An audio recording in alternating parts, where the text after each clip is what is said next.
Good afternoon, ladies and gentlemen. Welcome to highlights of qualifying thus far here on RaceSpotTV of the inaugural 24 hours of Spa. There you see the number 12 Coranda Simsport car, Martin Kroenke, on the racetrack. You see another Coranda Simsport car. They have been setting the world on fire in the C1 class so far today.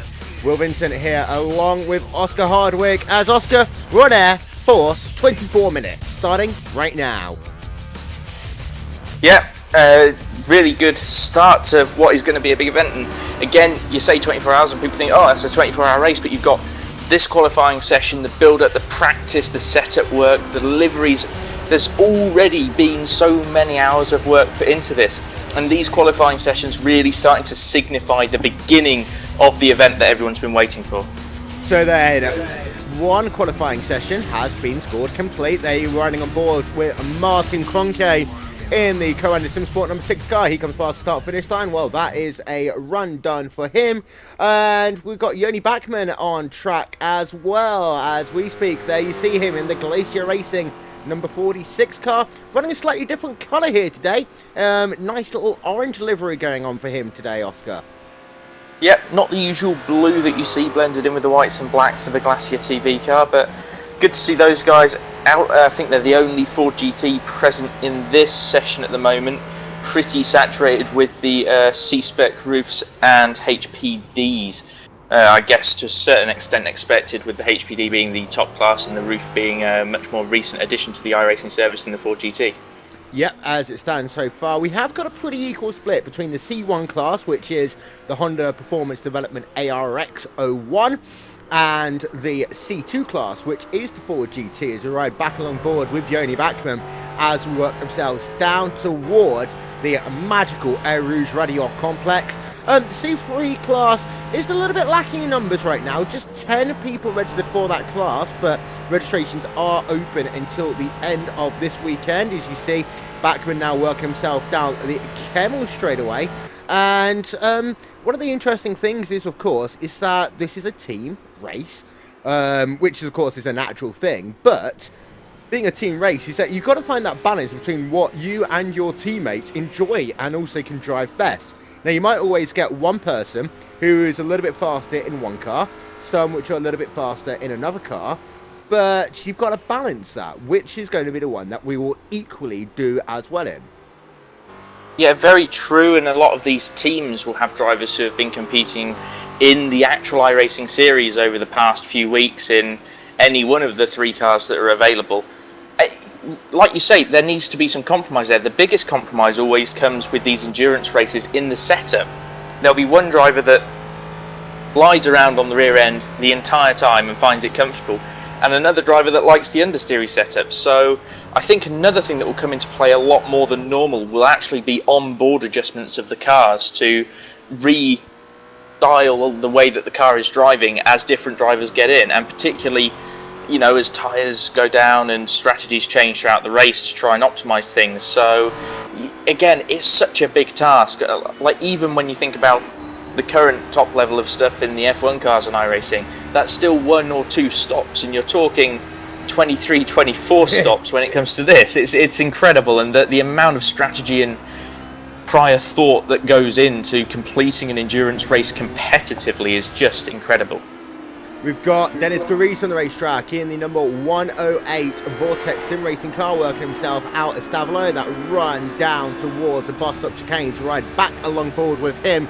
Now, as I said, there's been 1 qualifying session which has taken place already.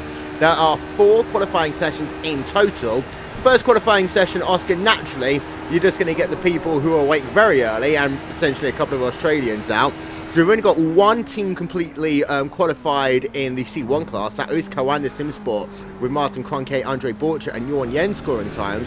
1 team in the C2 class, which is Mad Cow Racing, as Dennis Garis completes a lap there, 204.150, his fastest so far in that Vortex Sim Racing car. And then in the C3 class, 2 teams registered. You've got the New World Simsport car have completed themselves a qualifying run.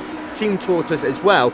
Part of that is, Oscar, is that you've got to have 3 drivers set themselves qualifying times here. And if you've got a team with 5 guys, that means that you've got to get 3 of your 5 drivers at least going qualifying times. If you've got a 3-car team, well, everyone's got to qualify. Yeah, and I'll tell you one thing, just talking about if you only had a 3-driver team, that sounds hideously unpleasant to me over a 24-hour period. I mean, that is 8 hours each if you split it evenly. And 8 hours behind the wheel in such a short period, it's going to be painful just on the focus and the eyes. And like, I know it's only sim racing and you've not got the G-forces or the elements to contend with, but you can never take away from what is going to be a physical and mental ordeal in the form of a 24-hour race. And scheduling is going to be that big point. We'll come back to scheduling in just one moment's time, because the way, say, qualifying that works is that 3 drivers from a team must set themselves to qualifying times. We're riding along board now with Michael Dinkle in the C1 class for Vortex Sim Racing. If you've got 5 drivers, then your fastest 3 of the drivers will be classified with a qualifying time. So if all 5 of them qualify, that means the fastest 3 were taken. Same if you've got 4 drivers, 3/4 of your team will be taken through. And if you guys Dinkle just losing it there down at Pua, if you have only got 3 drivers, then they all have to set themselves a qualifying time. Then what we'll do in next week is we'll move over to the shootout stage of qualifying. So there you can see a replay of Dinkle spinning it down on the entrance into Pua. And Oscar, next week, of course, for stage 2 of qualifying, it's a 1-lap shootout. So basically all of these drivers will do just 1 qualifying lap, 1 driver per team, and that will determine the top 3 rows for the event. Now, you can argue that in some ways that's not overtly important because of the fact that it's a 24-hour race. Yeah, and I mean, I think it's an argument that I'll sit here and make again. I imagine there are people already thinking, you know, sort of what's the point? But, you know, you can have a team that's not going to be in the top 6 in their class, but the collective average speeds of their drivers in race trim is going to be much better than people up in 3rd or 4th. So there's that. There's, of course, incidents and technical issues that can never really be accounted for prior to the event. So it's going to be a tricky one. Like, there's always a good amount of fun in a big old 1-lap shootout where all the good guys absolutely go for it. And again, it can mix up the grid a little bit, but when you've got a 24-hour race, no one needs to be in a rush. Like, in all fairness, it will level itself out to its normal position after 2 or 3 hours, no matter what. Yes. And to run through that scheduling part of it again, scheduling is going to be a critical part for any 24-hour race. You alluded to the 3-driver teams. Now, they've only got 3 drivers to choose from. They're going to have to run as about 80 hours if you split it perfectly between them, as we ride back along board then with Piranha Sim Sports car of Jorg Nippenberg. But drivers can only run 4 hours in one stint. That means that you've got to figure out a way of getting those 24 hours in with 3 drivers in a way that people can get sleep, but you get your fastest driver running when it matters most, those first 2 hours and those last 2 hours. Yeah, I'd imagine the way to do it would be, you talk about you've got to split, if you were to split a 24-hour race between the 3 drivers, that's 8 hours each. So what you'd probably do in that instance, I think, and this is sort of figuring it out on the fly, you'd split it up into the 3 8-hour chunks, and then you'd put driver 1 and 2 in the first chunk, doing 2-hour stints each with driver swaps, and then driver 2 and 3 swaps, so you have 1 and 3 in the middle, and then you have 3 and 2 at the end. So every driver has an 8-hour sleep and rest block, and then the other drivers share 2-hour stints over an 8-hour period.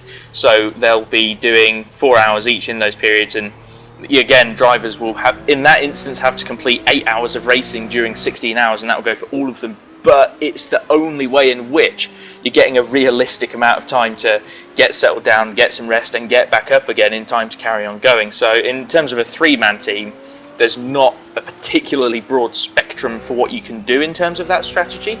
Again, you talk about the 4 or 5-man teams, and you can really open that up and you sort of run people off of their own time zones, even if you're lucky.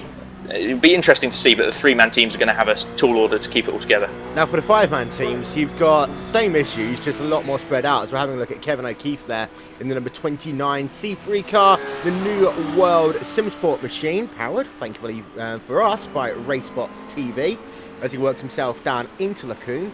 And there you can see RaceSpot logos brandished all over the side of it. We like that. But for the 4 or 5-man teams, again, each driver has to run a minimum distance. 4 hours over the course of the event. No driver can run more than 10 hours over the course of the event. So then you get into a point of, well, you've got more people to choose from, but you've got to make sure that the drivers who you want to be in the car at the right time, they hit their minimum and maximum limit still. Yeah, and particularly with the 5-man teams, where so you're going the other end of the spectrum to the 3, and obviously it's only a 2-driver difference, but that's a huge difference when you think about it. You're basically going from having to do an average of 8 hours to having to do an average of, I think it's about 4 hours, 12 and a half minutes each, basically. But again, like you say, if there's that minimum of 4 hours, you're suddenly put in a bit of a predicament in that 5-man team then, over a 24-hour race. So it's not necessarily an advantage to have 5 cars. In fact, if you have 5 drivers and there's a minimum time of 4 hours over a 24-hour race, I don't think that works. Because you'd need a 25-hour race, would you? No, because 4 multiplied by 5 equals 20. 20, that's a valid point. This is a university student here, ladies and gentlemen. It's upsetting, isn't it? I'm studying engineering as well. Dear. And I'm this tired at this time of day, and I've got to do the 24-hour thing as well. So, off to a good start. So, it does work, but like I say, it's quite marginal. The headroom is a lot less, and that's the thing. Yeah. No driver can run more than 8 hours. Realistically, what you'll do is you have a couple of people run 4 hours, then a couple of people run 6 hours. The timing there's more critical. And it's that whole thing, yes, you're in a 5-man team. You arguably have got people who are fresher, but then also you've got to spread that load out. And then you come on to another point that you were talking about, which is in-car adjustments. Now, you can make some adjustments to the cars, things like tyre pressures. In the case of the C1 car, you can make some wing changes. But you've then got to figure out exactly what to do for each of the drivers. Of course, this car will change over the course of the event. People will get more tired. And when people are tired, you actually want a car which is more forgiving than you'd want it to be on the ragged edge. And that means in your overall setup, the things that you can't change, as right along board with Justin Lindsay, the things that you can't change, you've then got to make sure that you find that balance between forgiving and ragged edge.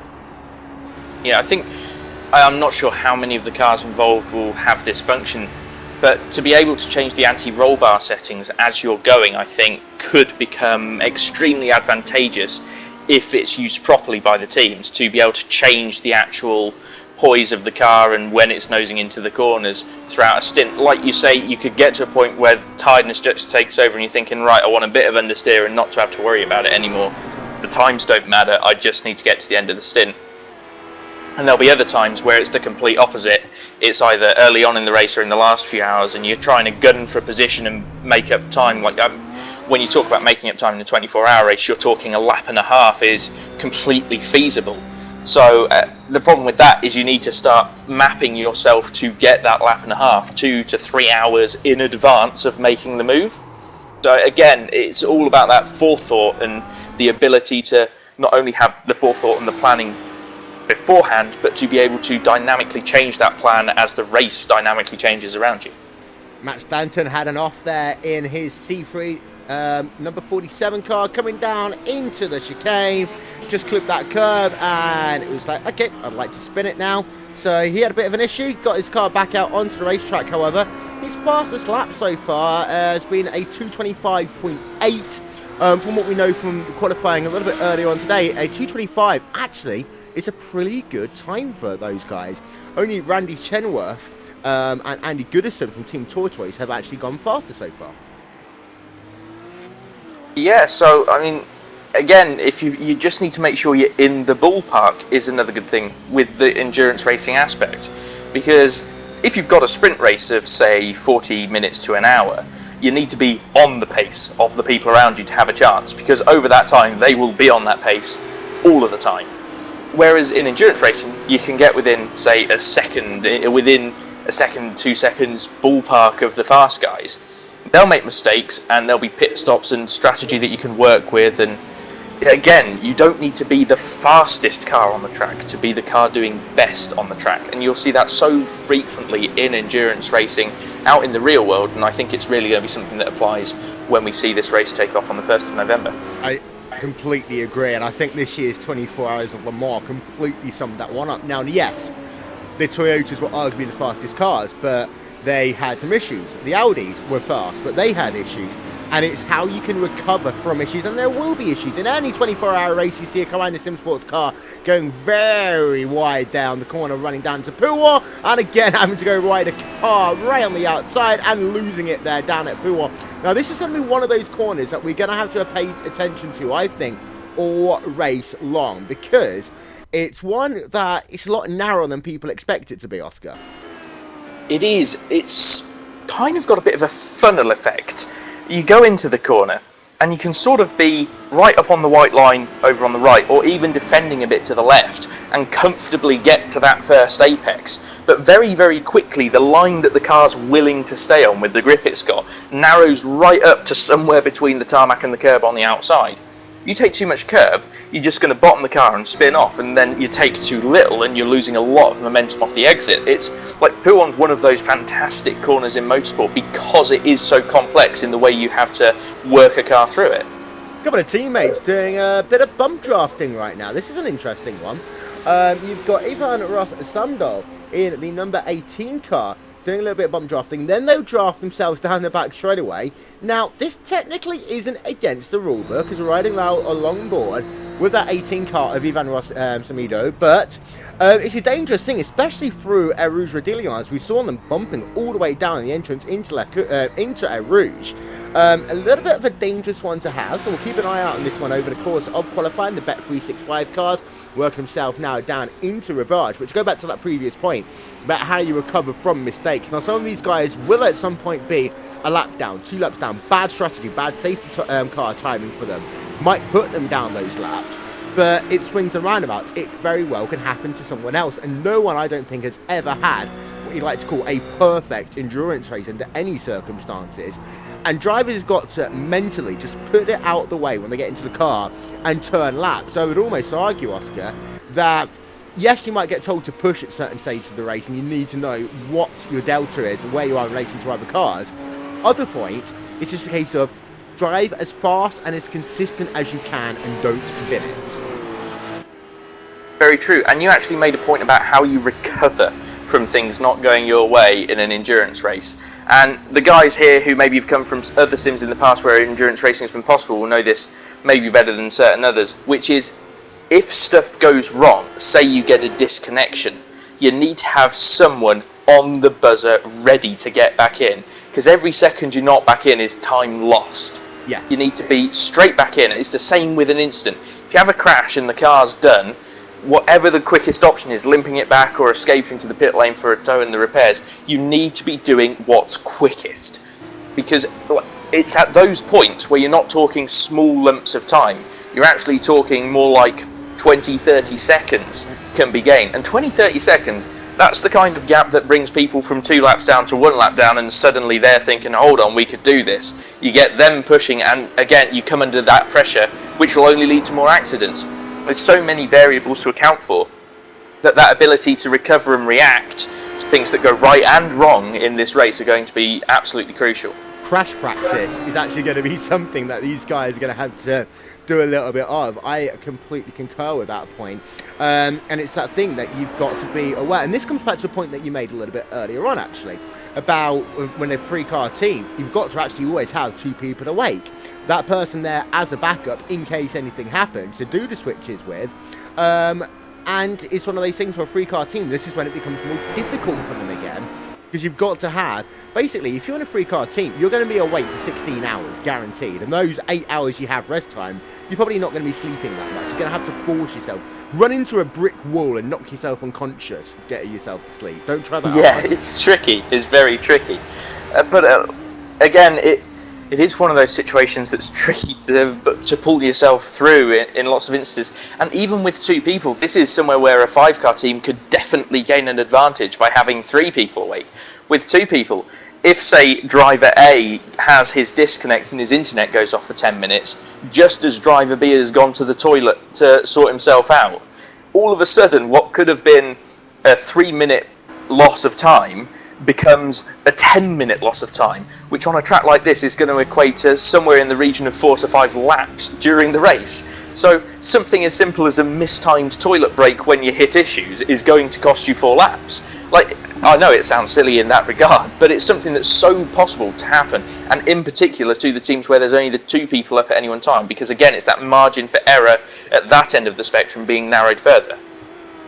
Having a look then at Tom Ward in the number 16 Friction Racing car, working himself through the Lacoon complex, now working himself down towards Ribard, riding along board with him. See, just 2 hours remaining in qualifying for this session. There are still another 2 sessions to come a little bit later on today. We're going to be here for another 5 minutes and we'll disappear off for about an hour or so while Oscar goes and eat pizza and cheesecake, and then we'll come back for the final 45 minutes or so of qualifications here on RaceSpot TV. And that's one of those things that we really will take forward. Timing, the issues with timing, the finesse with timing, and that will come down in many ways down to that individual strategy as well. If someone tries to come in maybe 2-3 minutes early to try and get away from some traffic, that can hurt you 10 hours down the line.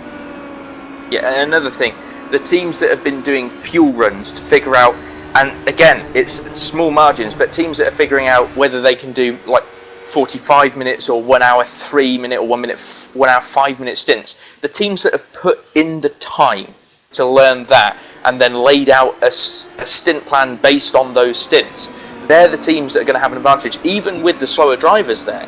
If they've found a way that they can find a pit stop or something on other people, it's going to be completely invaluable in terms of the race, because whilst people will have issues, you do find for the most part it's quite even across the board. So whilst one team might lose 3 laps in the first hour due to disconnections or an incident, they may well not suffer another thing go wrong for the remainder of the race, whilst everyone in front of them does, and all of a sudden they're eating back at the laps and you come to the end and they're right back in it again. Yep.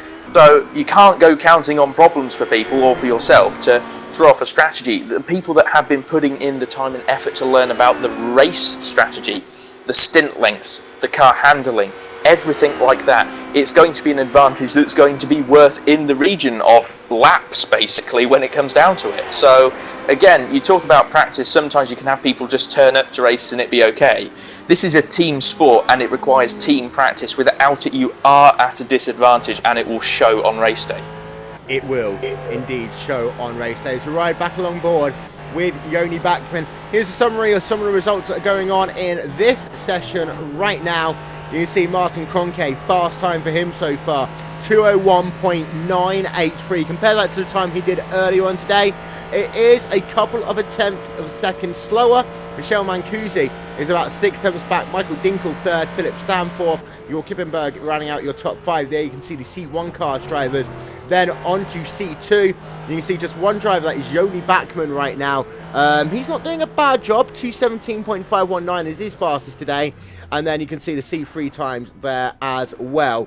Mickfield, Matt Statten, pretty closely separated, about 6 tenths of a second separating them on the racetrack. Statten to Ivan Rossamido. We saw him bump drafting earlier on, Oscar. They are separated by just 12 1,000ths of a second. Yeah, incredibly close across all of the classes, really, which will make some fantastic racing throughout, hopefully for us, because the more racing we get, the more that we have to talk about in the 24-hour broadcast. It's actually the racing, and of course, that's the ideal situation. That's what we're aiming for and want to see. So hopefully these guys can keep the times close and then replicate those close times again in a race situation. Yep. And with that, ladies and gentlemen, the second that we actually get our super duper slow-mo camera up, we will step away and we will come back a little bit later on.